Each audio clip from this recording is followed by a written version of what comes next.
It's Mark Summers again from Summers Technical Services. I'm going to do a quick video on creating sheet metal parts in Solidworks. So I'll flip screens here and take a look. I've got a sketch already finished here of a sheet metal part we're doing in our class, and so that's completed. And so I'll get out of sketch mode, pre-select the sketch, and you're going to want to go to sheet metal tab here in Solidworks. And if you don't see the tab on your installation of Solidworks, just right click on the tabs and you can turn it on and off with the buttons there.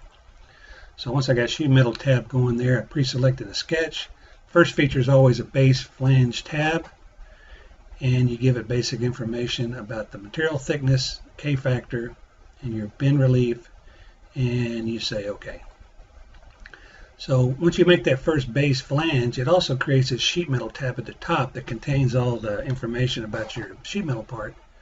And there's some defaults that SolidWorks use that we may want to change. So if I right click on that feature and say Added Feature, we can look in here and see that I need to change, or can change, my default bend radius and part thickness.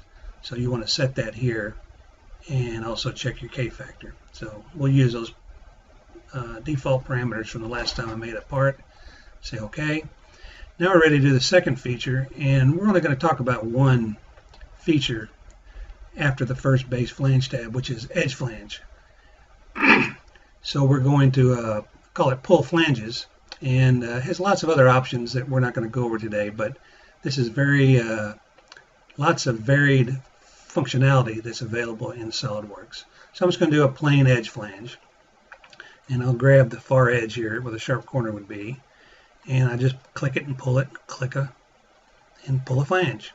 So got the automatically makes the right bend radius that I specified earlier, and I'm going to tell it that I want this to be 3.75 long flange, and there's lots of options for how you define the corners.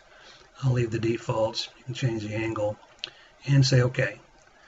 And I can continue that, pull a couple more flanges, edge flange, grab the bottom edge, click and click, make that 1.8, okay, and we'll pull one more over here to complete all the flanges on this particular part.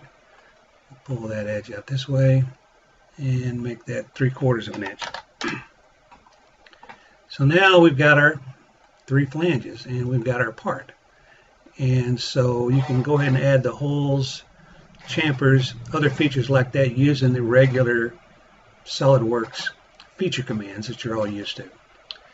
Another thing we'll point out is, in addition to creating a sheet metal feature at the beginning when I made my base flange, it also creates this flat pattern feature, and by default it makes it suppress, but if I unsuppress that pattern, right click unsuppress, it shows a flat pattern of that sheet metal part. And this is nice because it calculates these correct part lengths based on the K factor that I gave it in the beginning. So this will be very useful for your fabricators to create flat patterns, then bend the part, and then get the results you want. So I'm going to right click and suppress that again. So anyway, we only went through a couple of different features, and but that gets you started on making your sheet metal parts in SolidWorks, and you can experiment with these other sheet metal features, and I'll do additional videos in the future to discuss those. So that'll do it for now for the video training on Summers Technical Services. Make sure to subscribe to my YouTube channel, as there's more videos posted on a regular basis. Until next time, have a good day, and I hope you enjoyed the video.